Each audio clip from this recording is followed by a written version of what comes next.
അതിവേഗ റെയിലുമായി ബന്ധപ്പെട്ട ഫെബ്രുവരി 2-ന് ഓഫീസ് തുറക്കുമെന്ന് മെട്രോമാൻ ഇ ശ്രീധരൻ. അതിവേഗ റെയിൽപാത യാഥാർത്ഥ്യമായാൽ തിരുവനന്തപുരത്ത് നിന്ന് 3.25 മണിക്കൂർ കൊണ്ട് കണ്ണൂരിലെത്താനാകും. മണിക്കൂറിൽ 20 കിലോമീറ്റർ ആകും വേഗം. കേരളത്തിലാകെ 22 സ്റ്റേഷനുകൾ ഉണ്ടാകും. പദ്ധതിക്കായി ഭൂമി ഏറ്റെടുക്കുന്നത് പ്രതിസന്ധിയാകില്ലെന്ന് ഇ ശ്രീധരൻ പറഞ്ഞു. ജനവാസ മേഖലയിൽ മണ്ണിനടിയിൽ കൂടിയായിരിക്കും യാത്ര. യാത്രക്കാർ കുറവായതിനാലാണ് കാസർഗോഡ് ഒഴിവാക്കിയതെന്നും ഇ ശ്രീധരൻ പറഞ്ഞു. ഞാൻ എക്സ്പെക്ട് ചെയ്യുന്നത് 15 ഡേയ്സ് ഈ ലൈൻ വന്നാൽ തിരുവനന്തപുരത്ത് നിന്ന് കൊച്ചിയിലേക്ക് travel time will be 1 hour 20 minutes. Thiruvananthapuram to Kannur 3 hours 15 minutes. In the estimated cost 86,000 crores ആയിരിക്കും. വീടുകളുള്ള ഭാഗത്ത് ഭൂമിയാണ് അവിടെ കടി ഭൂമി അവിടെയാണ് ടണൽ വരിക. ജാസ്തി വീടുകളിൽ അടികൂടെ പോകും.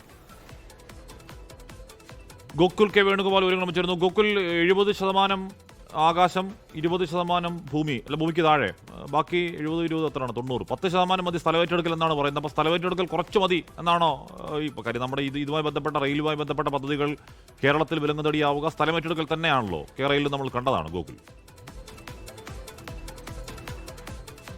ഹാഷ്മി, തീർച്ചയായും സിൽവർ ലൈനുമായി ബന്ധപ്പെട്ട പ്രവർത്തനങ്ങൾ നമ്മൾ കണ്ടതാണ്. മഞ്ഞക്കുറ്റി സ്ഥാപിക്കലും അതുമായി ബന്ധപ്പെട്ടുള്ള പ്രതിഷേധങ്ങളും പ്രകടനങ്ങളും കേസെടുക്കലും ഒക്കെ കണ്ടതാണ്. പക്ഷേ ഈ അതിവേഗ റെയിൽപാതയ്ക്ക് അത്തരത്തിലൊരു സാഹചര്യം ഉണ്ടാവില്ല എന്നാണ് മെട്രോമാൻ ഇ ശ്രീധരൻ പറയുന്നത്.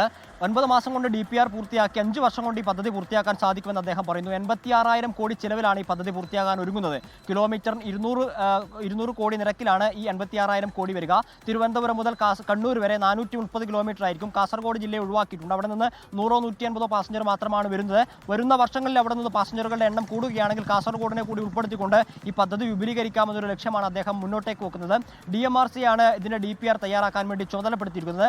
DMRCയെ തന്നെ ഈ പദ്ധതി ഏൽപ്പിക്കുകയാണെങ്കിൽ 4 വർഷം കൊണ്ട് ഈ പദ്ധതി പൂർത്തിയാക്കാൻ സാധിക്കുമെന്ന് അദ്ദേഹം പറയുന്നു. ഇതിൽ പ്രധാനപ്പെട്ട കാര്യം ഈ ഭൂമി ഏറ്റെടുക്കലുമായി ബന്ധപ്പെട്ട കാര്യമാണ്. 70% എലിവേറ്റഡ് ആയിരിക്കും, 20% മണ്ണിനടിയിൽ കൂടിയായിരിക്കും. 5 മുതൽ 10% വരെ മാത്രമായിരിക്കും ഭൂമിയിൽ കൂടി ഈ യാത്ര പോവുക എന്നാണ് അദ്ദേഹം പറയുന്നത്. അതുമാത്രമല്ല, ഇതിന്റെ നിർമ്മാണം നടക്കുന്ന സമയത്ത് മാത്രമായിരിക്കും ഈ ഏറ്റെടുത്ത ഭൂമി റെയിൽവേക്ക് ആവശ്യമായി വരിക.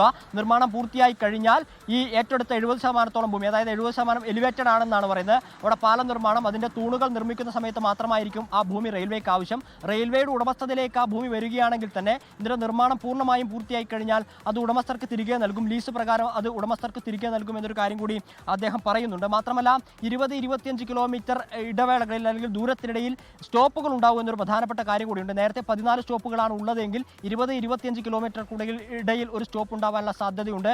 ഈ എയർപോർട്ടുകളെ, അതായത് തിരുവനന്തപുരം, നെടുമ്പാശ്ശേരി, മലപ്പുറം, കരിപ്പൂർ എയർപോർട്ടുകളെ ബന്ധിപ്പിച്ചുകൊണ്ടായിരിക്കും ഇതിന്റെ യാത്ര അല്ലെങ്കിൽ ഇതിന്റെ സഞ്ചാരം പോവുക എന്നൊരു കാര്യം കൂടെ പ്രധാനമായി പറയുന്നു. മലപ്പുറം ജില്ലയുമായി ബന്ധപ്പെടുത്തി ഈ ട്രാക്ക് പോകുന്നു എന്നുള്ളത് മറ്റൊരു പ്രധാനപ്പെട്ട പ്രത്യേകതയാണ്. തിരുവനന്തപുരം മുതൽ കണ്ണൂർ വരെ എത്താൻ 3 മണിക്കൂർ 15 മിനിറ്റ് മാത്രം മതിയാകുമെന്നാണ് പറയുന്നത്. തിരുവനന്തപുരം മുതൽ എറണാകുളം വരെ 1 മണിക്കൂർ 20 മിനിറ്റ്, തിരുവനന്തപുരം മുതൽ കൊച്ചി വരെ 2 മണിക്കൂർ 30 മിനിറ്റ്, തിരുവനന്തപുരം മുതൽ കണ്ണൂർ വരെ 3 മണിക്കൂർ 15 മിനിറ്റ്. അങ്ങനെ യാത്രയുടെ വേഗത വളരെ പെട്ടെന്ന് തന്നെ തീരുമെന്ന് പറയുന്നു. അതോടൊപ്പം തന്നെ 2 റെയിലുകളായിരിക്കും ഉണ്ടാവുക. ഓരോ 5 മിനിറ്റിലും ഇത്തരത്തിൽ ഒരു റെയിൽ എന്ന സംവിധാനം, അതായത് ഒരു വണ്ടി എന്നുള്ള രീതിയിൽ ഇതിനെ ക്രമീകരിക്കാൻ സാധിക്കുമെന്ന് പറയുന്നു. 8 ബോഗികളുള്ള വാഹനങ്ങളായിരിക്കും ഉണ്ടാവുക. പിന്നീട് ആവശ്യാനുസരണം 12 മുതൽ 16 വരെ ആക്കാൻ സാധിക്കുമെന്നൊരു കാര്യം പറയുന്നു.